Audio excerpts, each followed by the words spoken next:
All right. Good afternoon, everybody. I think folks are coming in right now. I'm just going to give them a minute to get loaded. And I'll start my spiel.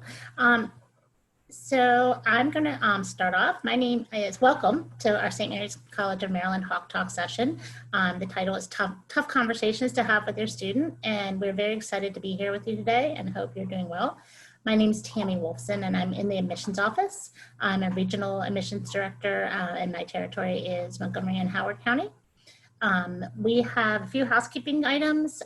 This program is being recorded for people who are unable to make it. So we want you to know that. The breakout sessions will not be recorded, but we can talk about that.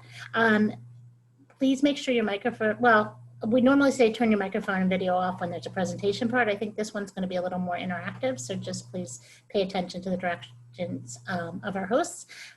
This session will be about 30 minutes. We'll try to monitor questions in the chat. And I just want to go ahead and introduce our primary speakers, who are Michael Dunn and Helen Ann Lawless from our Office of Title IX Compliance and Training. Tammy, thank you so much. Hi, everybody. My name is Michael Dunn. It's great to be here with you all. I'm the Title IX coordinator here at St. Mary's, and this is my 5th year at the college. Helen Ann? My name's Helen Ann Lawless. I have 2 first names, so Helen Ann is my full first name. I am the Title IX Investigator and Prevention Specialist. I joined the team last year, and I'm so happy to be talking with parents again. This time last year, this was one of my first presentations to the SMCM community, so I'm really excited. And also, just as we are getting started, you'll see a QR code on the first slide of this screen. You can either open your camera up on your phone and scan that, and it'll take you to our quick pre-survey, or you can follow the link in the chat to just take a minute to fill out a pre-survey asking you about some questions. Evaluation is at the core of everything that we do, and that drastically helps us improve the programming that we offer your students. So we really appreciate the time that you take to fill out this survey. Yes, thank you. And just to note, I think this presentation might be closer to 45 minutes or an hour. We want to build in plenty of time for you to talk as a big group, as a small group, and to field any questions or comments you may have. So I'm going to move forward, and then the link to the pre-survey is in the chat as well, if you would like to take that. All right, let's see. Hey, it worked. All right, so our team. I'm Michael Dunn, like I said, that's Helen Ann. In addition to Helen Ann and I, we have a number of other Title IX folks working on campus with us. And we have a few members of the Title IX team with us here today. We have Erin McDonald from Athletics, we have Kelly Muldoon from the Wellness Center, and we have another colleague from the Office of Student Support Services, Joanne Goldwater, who's a great partner as well. They're going to help us facilitate some smaller group discussions. But as you may know, Title IX is the federal law that prevents sex discrimination at schools, K through 12, and colleges and universities. And so part of our mission of fulfilling and complying with Title IX is to make sure that we address sexual violence issues, that we prevent sexual misconduct from occurring to the best that we can, and that if and when it does occur, that we stop it from happening, remedy its effects, and prevent it from recurring.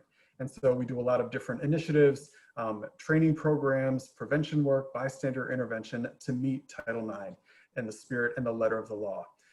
There are new federal Title IX regulations that were released in May by the Trump administration that go into effect next month. And so we're working hard to make sure that we meet those in addition to fulfilling the requirements of Maryland law and other court decisions. And so we're working on that as well.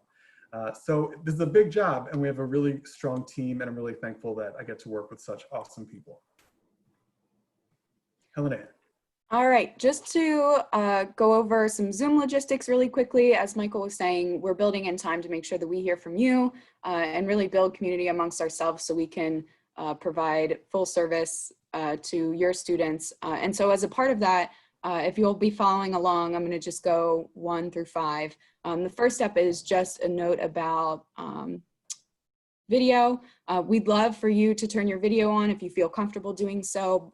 We also want people to choose an option that makes the most sense for them. So that red arrow is pointing down to a little button that if you click, you're able to choose a virtual background like the ones that Michael and I are using to respect and honor your privacy. And of course, if you're not comfortable turning your video on at all, we totally respect that.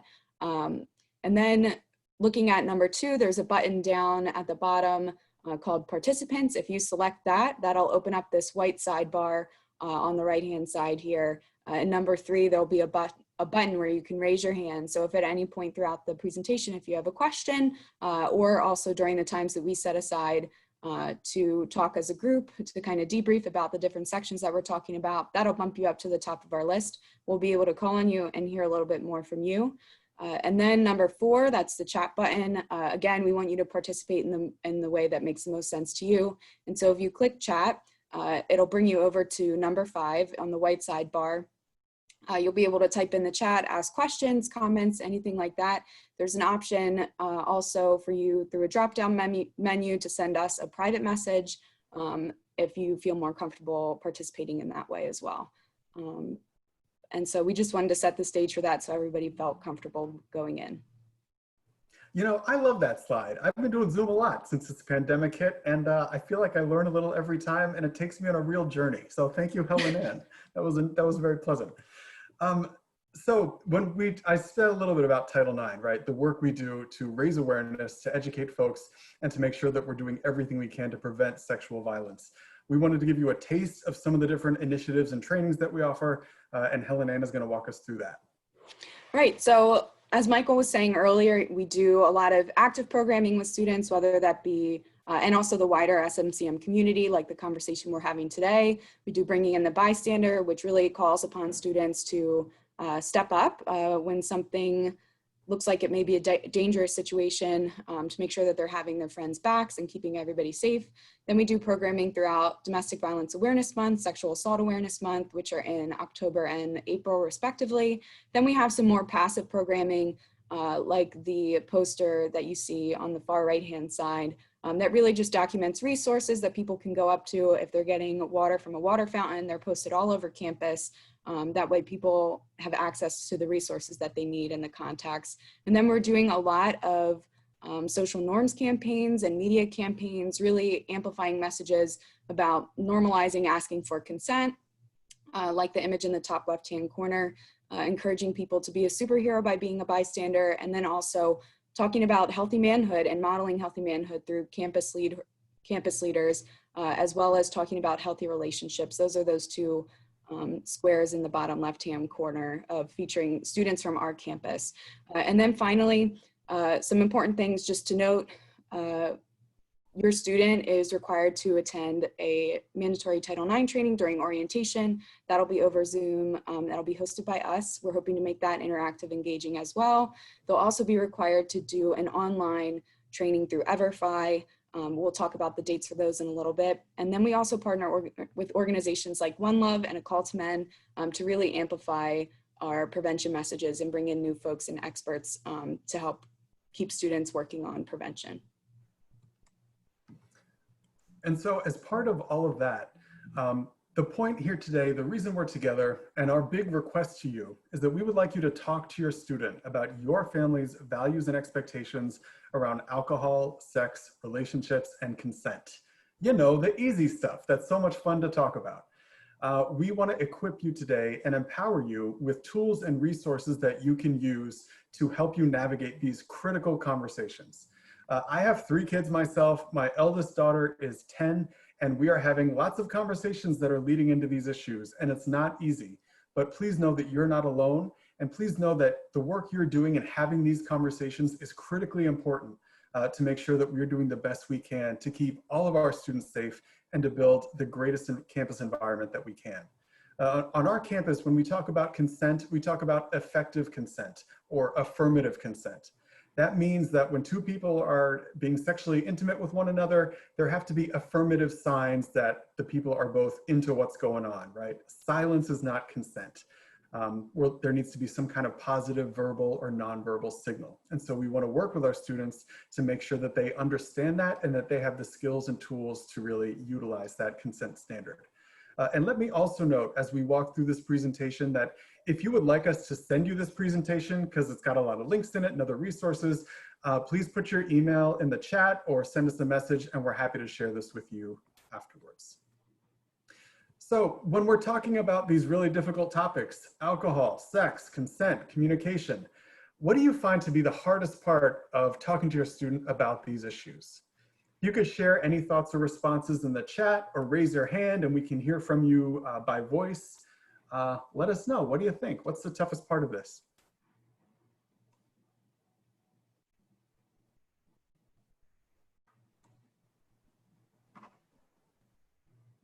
And let's see, I cannot see the chat. So I think, Tammy, can you share with us anything that's going on there? Sorry about that. I thought you could. No worries. We've got, it's actually hard to start the conversation is what we got, which is very true. Yes. Yeah, there's never like a great time to do this, right? It's like pass the mashed potatoes. By the way, let's talk about sex. It can be tricky. Any other kind of hard parts that you've thought of? Oops. Okay. You know what? We're easing into it. We're getting to know each other. We're building trust. It takes time. I get that. We'll keep moving. Someone said use the language that they use, which is. Oh, that's such a good point. Using the language that they use. Thank you. We'll get more into that too. Helen Ann, back to you. Yeah, so I appreciate the two people who participated. You both brought up really good points as far as it's hard to start the conversation. We'll talk about some easy ways to weave it into your everyday activities with your young person as we get towards the end of the session. And then also using the language that they use and like having the resources at hand to be able to engage with these conversations, know what's going on culturally and being able to address that. And so we also just wanted to point out some resources that can help prepare you for these conversations. And of course, our website is listed there, as well as the Maryland Collaborative, which takes a public health approach to preventing excessive college-age drinking and really looking at a harm reduction, risk reduction perspective there, as well as collegeparentsmatter.org, which talks about tips for talking to students about alcohol, sex, consent, and preventing sexual violence. And so again, if you'd like us to send this presentation to you, all of these links are live, so you'll be able to click into that when you get a copy of your own. And we'll also remind you of these resources at the end. So we want to ask too, we know a lot of you have probably had these conversations already, right? With your kids who are getting ready for school now, with older siblings, with younger siblings. Just from some of the veteran parents among us, do you have any tips for how you approach these conversations or what you find to be effective? So in terms of the chat, I'm just saying things like, you know, it's an ongoing conversation. It's something that you just want to make commonplace, not to embarrass them, go beyond, hey, I know you learned this in health class. Open, honestly, no judgment. Oh, Yeah, so I good. love this. And I love the point that one of the participants made about having an ongoing conversation. Like that really takes the taboo and stigma out of it, because if you're taking like very small bites over time and building like this very sound knowledge base, like that makes it less stigmatizing and less uncomfortable, because it's an expectation that this is something you're going to talk about it. I love, someone just said, use teachable moments, watching movies and news and commenting on it. We're going to dive a little bit deeper into that in a little bit, but I really appreciate you bringing that up. That's huge. All right. Thank you. That's awesome.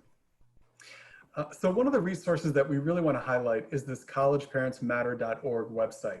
And again, they look at ways you can talk to your kids about alcohol through a number of different lenses and with a lot of different kind of issues in mind, from interpersonal conflicts to sexual violence to, you know, driving to all sorts of things that can come up with college-age drinking. And there's 7 tips that we wanted to kind of share with you just to start, you know, this conversation. The first tip from College Parents Matter is to not be afraid to have this conversation. Like we've been talking about, we don't want to make talking about alcohol taboo or this like toxic subject you can't touch.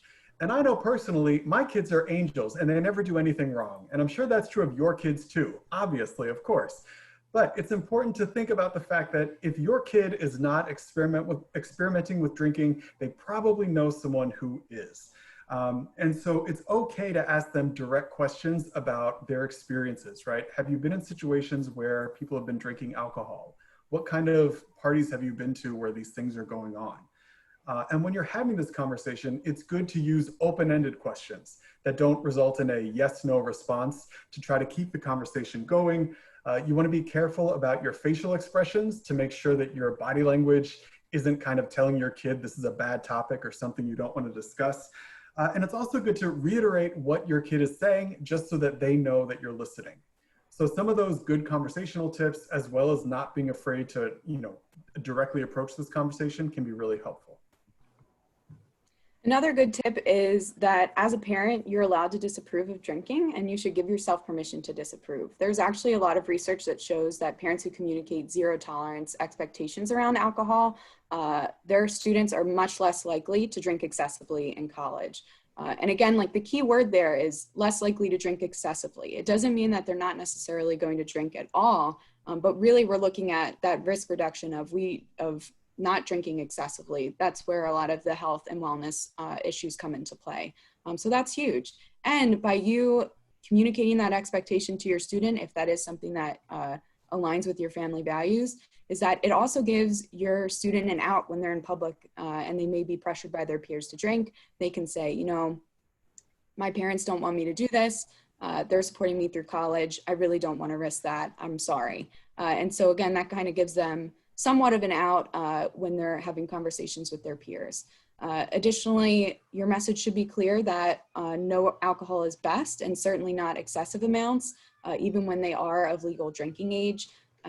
And again, all of that kind of aligns with reducing that risk of excessive drinking where those health problems come in, whether that be grades dropping, physical health and wellness, mental health, things like that.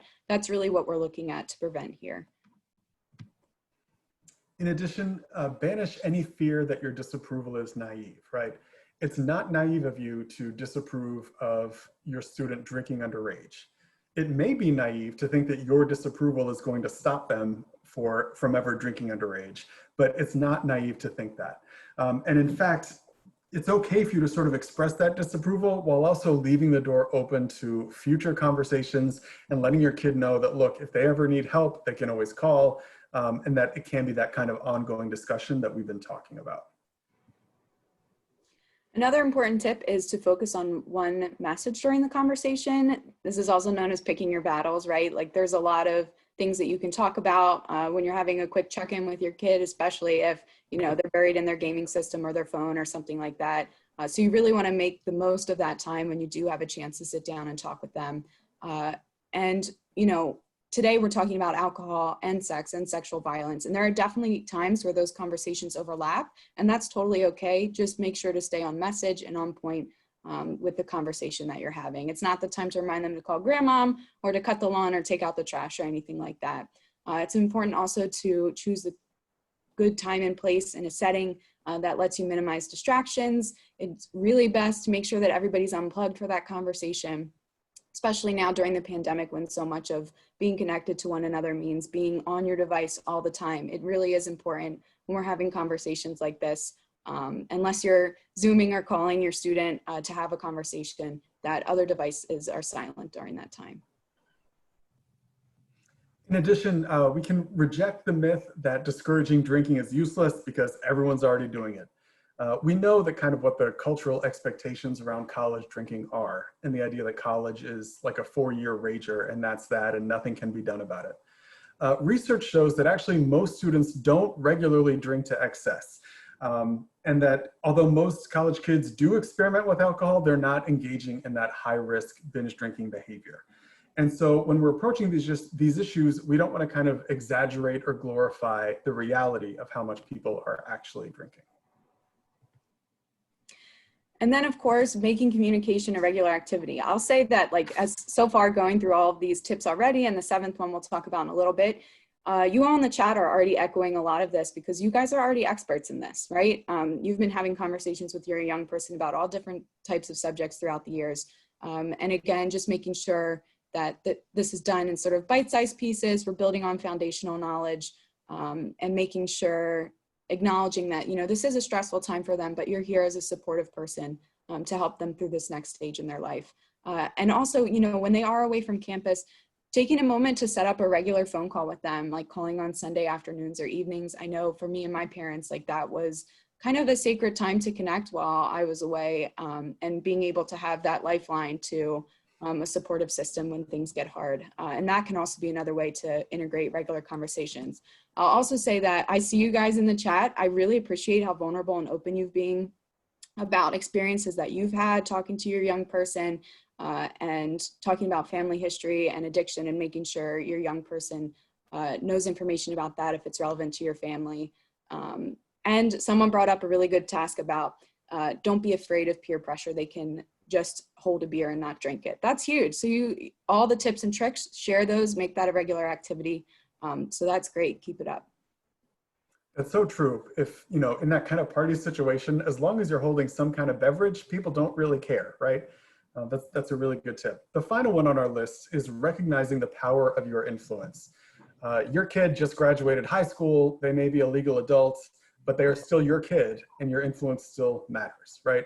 As parents, we want to love our kids, protect them as best as we can, equip them to go out into the world, guide them, keep them safe, all those things. And you still have a tremendous role to play, even as you begin this new chapter in your kid's life and in your life as parents. They have a study cited on the website that talks about when they asked fourth-year college students about the greatest influence on their college success, who was that greatest influence? It was their parents, of course. And we want to make sure that you understand that and that you're able to really embrace this role. Because, we live in a culture with a lot of really toxic messages about sex, about substance use, about drinking. And we want to make sure that our kids are hearing from us as parents, and they're not just looking at pop culture, pornography, things like that, to get their education about these really important, really sensitive issues. So Helen Ann and I have been talking a lot, and so we want to make sure that we kind of stop. And I know folks are already in the chat sharing some really great insights. Any other comments from folks about how these tips resonate with you, either in the chat or if you want to raise a hand or speak orally? Any other, what else should we be noting here?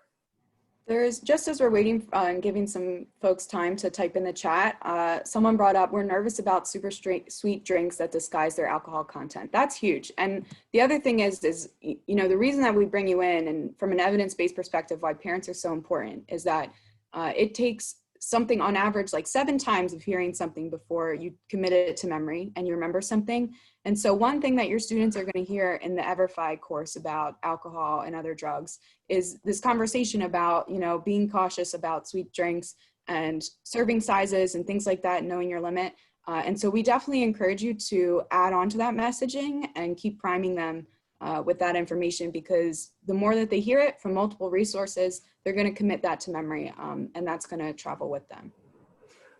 As Helen Ann mentioned, in mid-August, your kid is going to be assigned training to complete around alcohol and substance use, as well as sexual assault prevention. We'll give you those exact dates later. Please pester your kid about this. Have you completed the training? What'd you learn about it? What can you tell me about the risks of these sweet drinks where you don't know what's in it or who prepared it? These are really critical points. So someone asked if we were planning on discussing COVID-19 and sharing drinks and large parties and things like that during orientation. I'll take a pause for a second to see if anyone else can speak to that in a moment. But one thing that I'm planning in partnership with the Wellness Center is talking about safer sex during the pandemic, acknowledging that students will probably still have sex throughout the pandemic, and how can we reduce risk of transmission, talking about safer sex tips and practices, and really the underlying message there being you are your safest sex partner during the pandemic unless you are in a monogamous relationship and you're both social distancing. They're kind of uncomfortable conversations to have, but we're really focusing on making that content accessible to them because not a lot of people are talking about that.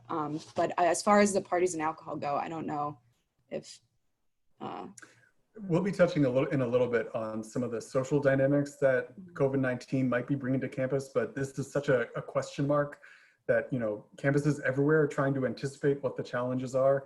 There are a lot of questions right now. So unfortunately, I don't have much to tell you, but we're going to touch on that shortly. Any other kind of insights or points we should cover as we move forward here? There's something in the chat that I just want to acknowledge that we'll talk about in a little bit. I think actually in the next few slides, So we see that, and I'll get back to that in just a second. So. All right, so we're going to transition and share a little bit of the data and the research on the intersections between alcohol use and sexual assault on college campuses nationwide. Helen Ann is going to briefly go through some of the key points that the research tells us and that really inform our prevention efforts. All right, so a big reason why we're here today is that college-age sexual assault is a big problem nationally across all college campuses. It's not unique to our campus, but we are doing the best we can to use evidence-informed and evidence-based practices to prevent sexual violence on campus. And really, we just want to ground you in the statistics that 1 in 5 women and 1 in 16 men will experience a sexual assault at some time across their 4 years in college. So in addition to that, it's closer to about 1 in 2 trans or gender nonconforming students will experience sexual assault in college.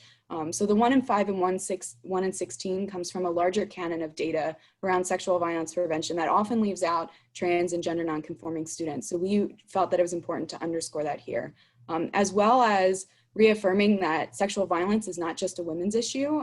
It's not experienced only by women and only perpetrated by men, regardless of your gender. You can experience or are capable of perpetrating sexual violence. So we just wanted to remind everybody of that. And then, we often think about drugs used to facilitate sexual assault. When we're asked that question, we usually think of things like roofies or Rohypnol. And in reality, alcohol is actually the #1 drug used to facilitate sexual assault. So this idea of, protecting your drink and not leaving your drink alone, while it's still, again, like a good risk reduction strategy, in reality, it's not necessarily what is put in a drink, but what they are drinking already, because, people will exploit a vulnerability of keeping and feeding somebody alcohol that's much more socially acceptable to bring somebody a drink than to find a moment of solitude in a party to slip something in someone's drink. So again, the #1 alcohol to facilitate sexual assault, or the #1 drug used to facilitate sexual assault is alcohol. And between 50 and upwards of 75% of college-age sexual assaults involve alcohol in some way. And because of all the stigma that's around alcohol-involved sexual assault, survivors of this type of sexual assault often do not seek help because they fear being blamed. And it's really important that when anybody experiences a sexual assault, it's important not to judge or blame them for what happened. And just a few factors that kind of add to this public health problem of college-age sexual assaults that are facilitated by alcohol.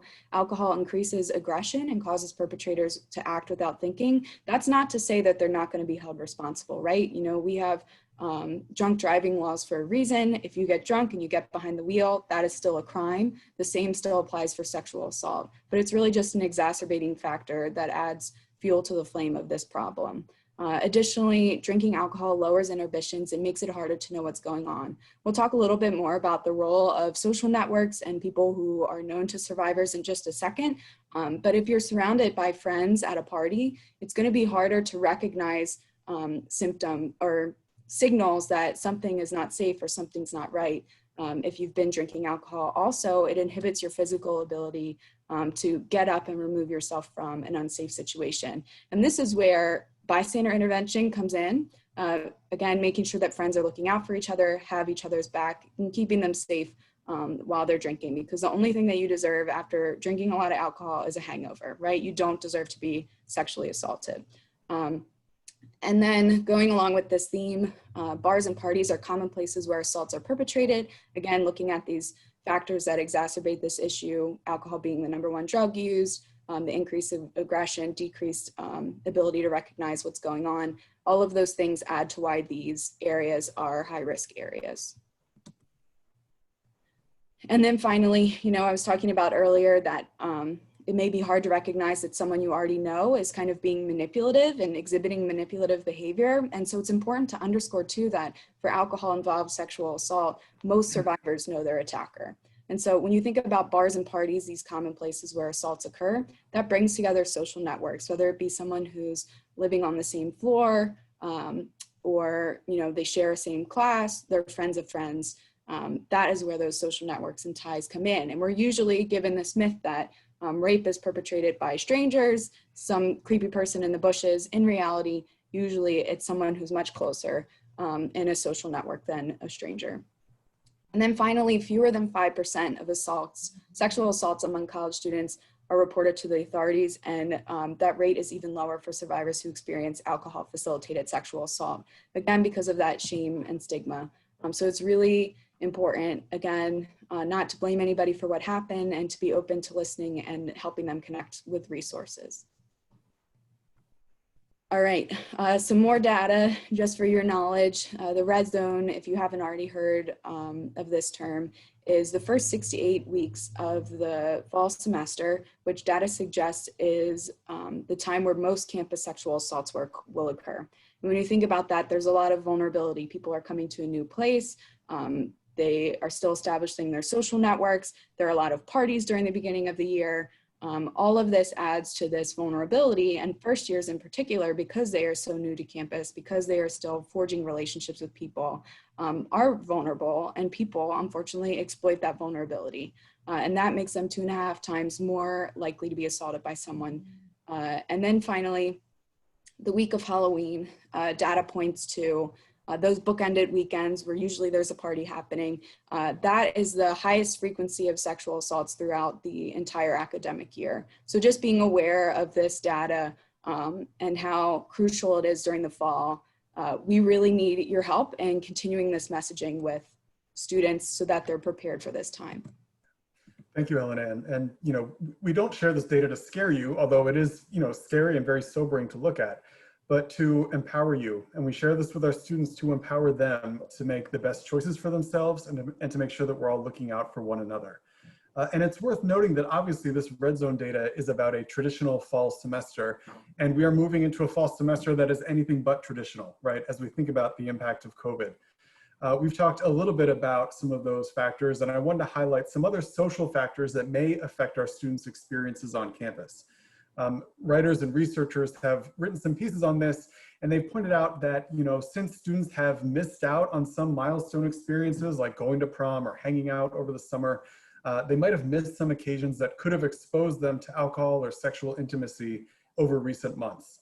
And so we're thinking that, students may come to campus very eager for physical connection, feeling pressure to make new friends, to make up for lost time, and that there could be potential for a surge in experiences as people really, feel that need to connect after being in quarantine for so long. And so we're working closely with Student Affairs, with the Wellness Center, and with the college as a whole to address these issues and to try to think through how we can make sure that students themselves are reinforcing a safe and healthy campus environment. But these are some other factors that we're thinking of here. So we've hit you with a lot of data, a lot of facts, a lot of research that really shapes this issue. Any reactions, any thoughts or questions from you?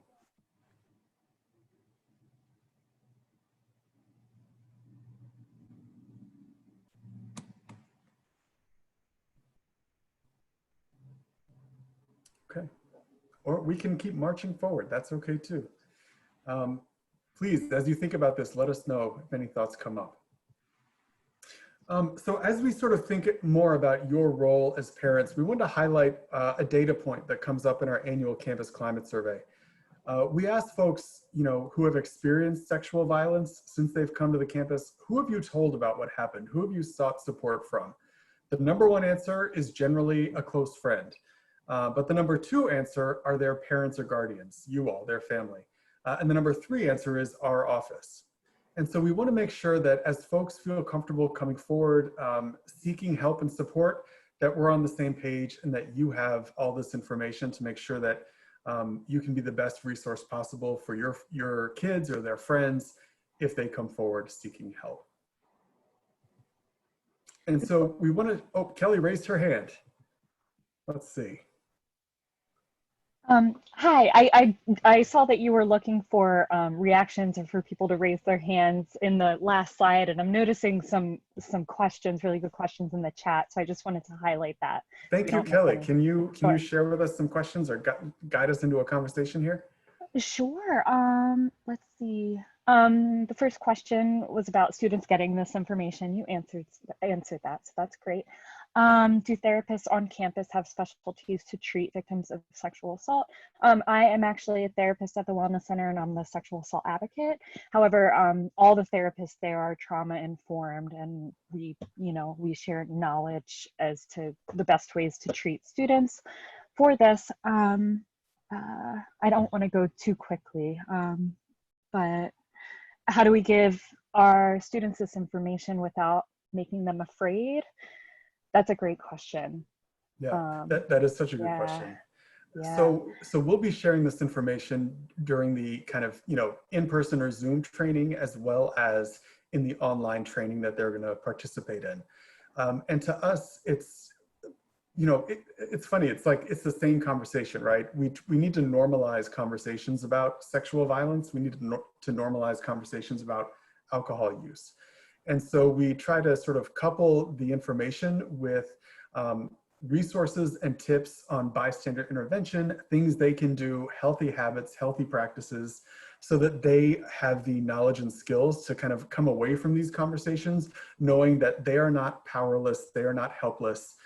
They know kind of what to do based on the research to make sure that they and their friends are making the best possible choices. And we're also constantly getting feedback from upper class students, from the first year students, in terms of how the messaging is landing, what they need, what questions they have, and how we can reinforce those initial conversations with posters, with later programming, with initiatives throughout the year to make sure folks are getting the message. Good question. One thing I'd add to that as well is, we're going to talk about this a little bit more later, but the only person who's responsible for sexual assault is the person who perpetrates it. I think that's important to underscore. Yes. And when you think also about, this data that we're sharing, giving people the knowledge and the power, like that this is an issue, this is what's going on, we then can create community accountability. And I think that's the important part about bystander intervention piece, is that you not only can you be an active bystander by protecting your friend from something bad happening to them, but you can also intervene when your friend may be trying to target someone else, and be aware of those signs and those signals. That way you can say, hey, that's not cool. That's not what we're about as Seahawks, the St. Mary's Way, all of that stuff, really building that community identity and expectation that, we treat each other with kindness and respect and dignity, and underscoring that conversation as well. Because we don't want to put the burden on people to feel like they have to put their armor on every time they have to go out to a party to protect themselves. But really creating a community accountability where we're protecting each other. Well said. So we had talked a little bit about, how you start these conversations, right? They're difficult to begin with. And so we're going to talk a little bit about some things you might say and might not say in conversation with your kid. So a great way to just open up the floor is to say what questions you have about sex and relationships. It may be an awkward conversation to start, but that really passes the mic back to them and gives them the freedom to say, these are some things I've been thinking about or that I'm concerned about. What do you think about this? Instead of, getting on your pedestal and going on a monologue about things. So really asking open-ended questions is huge. And then also earlier we were talking about TV, media, news, and watching that with your young person and commenting on it when it arises. So asking, what do you think about, this couple's relationship? Is this a healthy relationship? How do you think consent could have been better communicated in that scene? And so down at the bottom are screenshots of different Instagram posts that we've been making on our Instagram page. We'll show you at the end what our handle is. And so from left to right, it's Sex Education, which is on Netflix. P.S. I Still Love You, which is a sequel to All the Boys I Loved Before, also on Netflix. Insecure, a show on HBO, and The Outer Banks, another show on Netflix. And so again, during the pandemic, we're all plugged in, right? We're all using our cousin's Hulu account and we're watching all these shows. And, even if you're not watching these shows, your young people are. And so taking an opportunity to talk with them about the images that they're seeing, processing that. Additionally, someone asked earlier or made a comment earlier that, same-sex couples, talking to them about consent and sexuality and healthy relationships. And so we also strive to be as diverse as possible in the way that we present this information. And so one of the key scenes that we included on Instagram is from Sex Education, and that's from a relationship that's between two women. So again, consent still applies there. Healthy relationship behaviors still apply there. And these posts will have some key talking points, good ways to navigate these conversations or messaging to use. And again, really opening up the floor to them to ask them what they think about it as well. I would add that one way we strive to be inclusive in our work when we're working with students and talking to them about these issues is to be very aware and mindful of the different relationships people may have based on sexual orientation, gender identity, and to be sensitive to the different dynamics that can come up in sexual violence or relationship violence within the LGBTQ plus community, right? It's not all the same. And so we strive to be mindful of that and inclusive of that in our work. Some other things you might say. What have you heard about sexual assault and alcohol at school?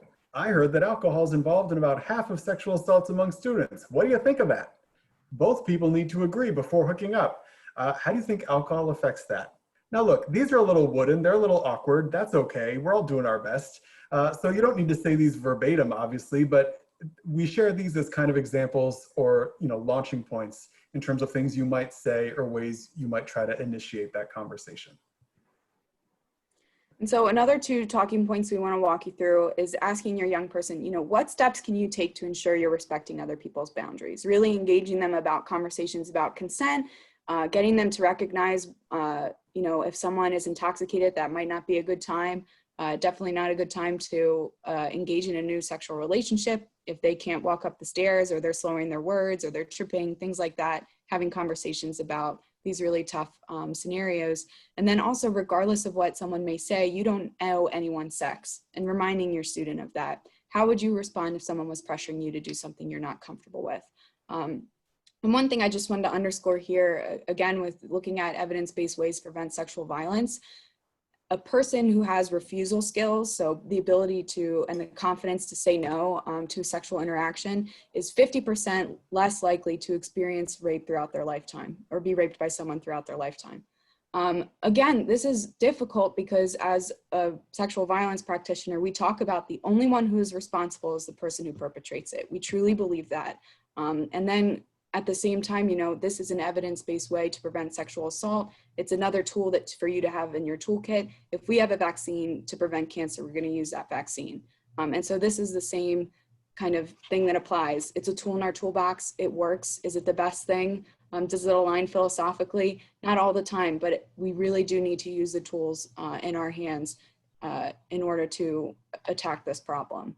And so again, another thing, when thinking about these 2 questions, you might think, oh, that first question might be a conversation that I have with my son. And that second question might be a conversation I have with my daughter. But these questions are important regardless of your student's gender, right? Again, anyone can experience sexual violence, anyone can perpetrate it. And so really engaging your student regardless of their gender in these conversations is crucial. Some other questions you might share, or things you might say, if a person drinks alcohol or gets drunk, does not imply that they want to hook up, right? How do you make sure that you and your friends stay safe when you go out? Or if you or someone were sexually assaulted, what would you do? Where would you go for support on campus? All these can kind of launch that conversation. And then we also want to look at sort of what not to say, right? And the reason we want to kind of cover this is that, when a parent says this, it can really shut down the conversation. And it can tell someone that, all right, this person is not someone I can trust with this issue or challenge that I'm facing, right? Statements like, getting drunk at a party or a bar can cause you to be sexually assaulted and you should know better. Or someone who is sexually assaulted when they're drunk is at least partly responsible because they put themselves in that position. And it's kind of understandable on a human level to some degree why someone might make a statement like this, right? Because we're trying to think of ways that what happened to somebody else wouldn't happen to us because we make different choices. Well, if I don't do those things, then I'll be okay, then I'll be safe. And again, that's kind of an understandable impulse. But as Helen Ann has said, the only person responsible for sexual violence is the one who perpetrates it. And it doesn't matter what the other person was drinking or doing or what they were wearing or anything like that. And so we want you to be aware of some of these negative statements because unfortunately, a statement like this can really damage trust and destroy that conversation from taking place, perhaps when it needs to the most. And so to build off of that too, asking or something not to say is, what did you think was going to happen if you went out and you got drunk? Or if someone is drunk in a party, then they are asking for whatever happens to them. Your students are going to absorb these messages. They're going to remember, your perspective and your take on this. And then they're not going to feel like that you're a safe person for them to come to. And again, things are shifting over time. You may have said these things in the past. That's okay, as long as you take this opportunity between now and when your students come to school to kind of backpedal a little bit and acknowledge those things, and acknowledge, that people are not asking to be sexually assaulted when they're drinking, right? Again, nobody deserves to be sexually assaulted because they're drunk. The only thing that should happen to them is a hangover, right? And a really good example of how this plays out, I'm a big fan of like using media as examples for how these things play out in real life, is that HBO has a show currently called I May Destroy You. It's a really difficult show to watch. It's about a variety of experiences of sexual assault, and it centers around the main character, who you see here in the pictures in the screen. And she was date raped at a bar, and she's right now FaceTiming with her boyfriend who lives in another country. And I think that this is so key to, what we're looking at in the future as far as the pandemic, or even if your student under normal circumstances is away at campus, you may only be interfacing with them through Zoom, through FaceTime and all of these things. And she starts out by telling him, she's about to disclose to him what happened to her. And she says, I was drugged, someone slipped something into my drink at a bar. And then he kind of goes off and says, you should never leave your drink alone. You're not like that. You're not that kind of girl. Why would you let that happen? She finds a way to exit herself from that conversation without disclosing to him what happened to her, and how that kind of shut her down and prevented her maybe from getting the support and the help that she would have needed throughout this process that she's going through. So again, that's kind of a fictional example, but very close to reality of what happens when people hear these messages and feel shut down. All right. So we've given you a lot of information. We've been talking a lot. We're going to create a space where we can kind of break up into groups of maybe 10 or so to have some smaller conversations just for 5 minutes. Helen Ann is going to kind of manage all those groups, and I think we can set a timer possibly. But these are the questions we want to throw out, right? How do you plan to use this information over the next few weeks before your kid leaves? What challenges do you anticipate? How do you plan to overcome them?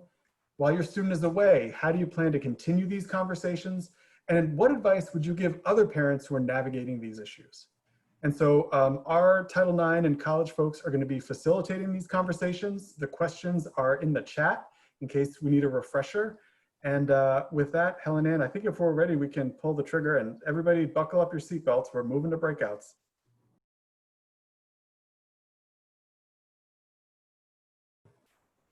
All right, we got folks coming back. I can't believe this actually works.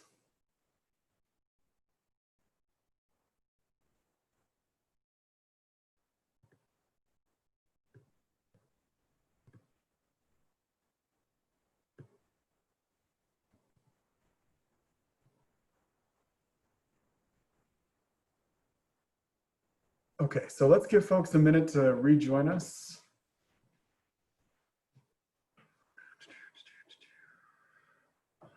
We should be landing this plane right on time, I hope.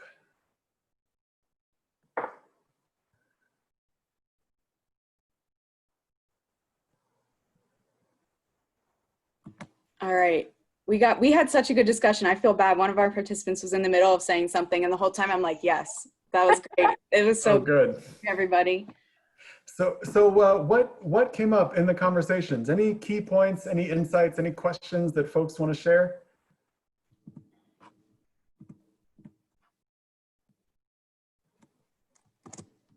Either in the chat or in the raised hand, either way.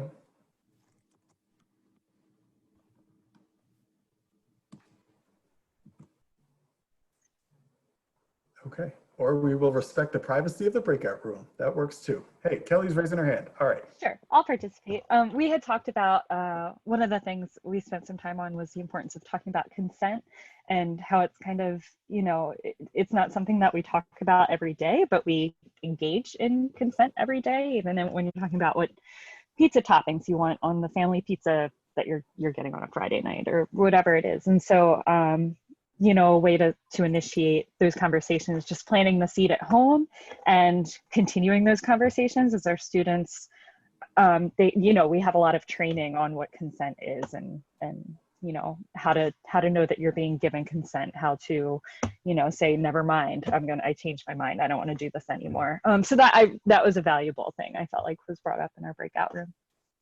Yeah, something I want to add to that, we use the pizza analogy when we do our training with students. And I think something that's going to be interesting this year is like thinking about the pandemic and mask wearing. That was brought up in our group. It's like, should I wear a mask when I come into your house? Like, who have you been spending time with? And like, are you wearing masks when you're with each other? And all of these things, and how that's really building skills and normalizing these discussions, which I think is under the circumstances of like a horrific pandemic, I think it is exciting, like the connections between the two.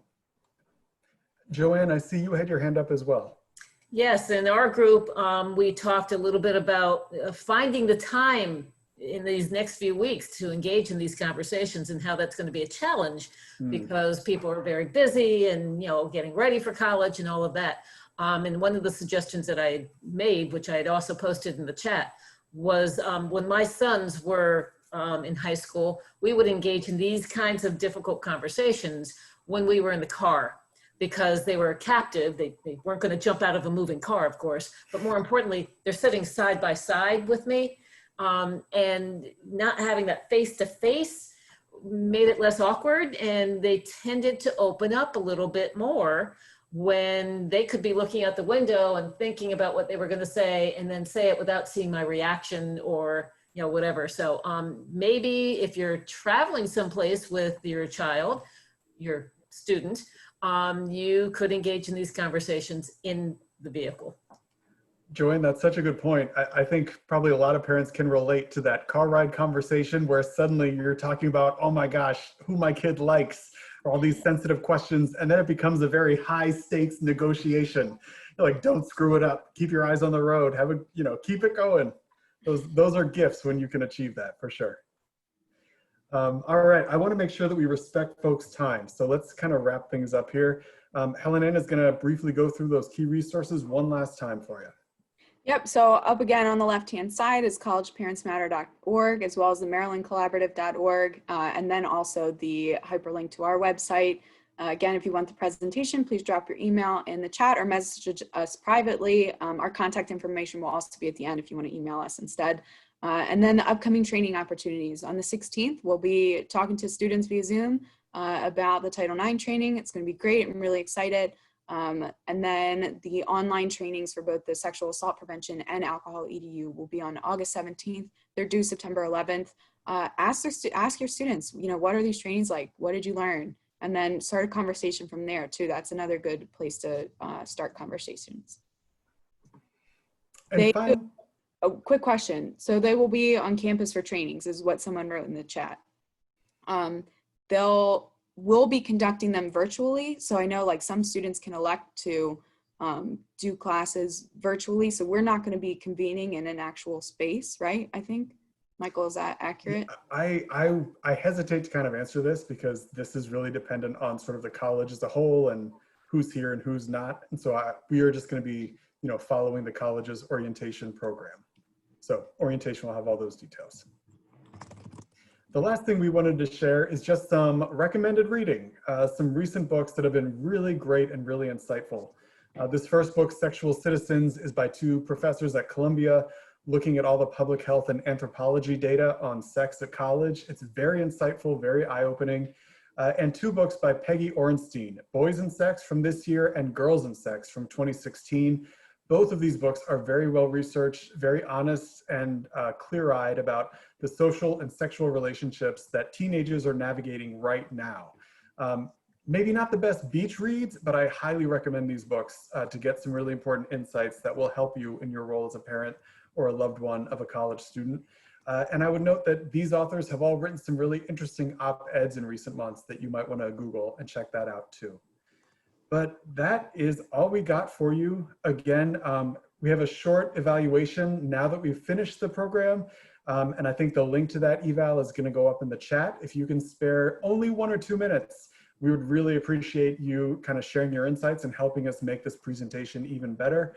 And again, all of our contact information is here, and our Instagram account, which Helen Ann manages with true millennial expertise. I'm amazed. It's so good. I don't understand half of it, but that's fine. That's not for me. SMC on Title IX is where you can find that. But we really appreciate y'all being here. Thank you for spending your lunch hour with us, and have a great rest of the day. Thank you. We'll see y'all later.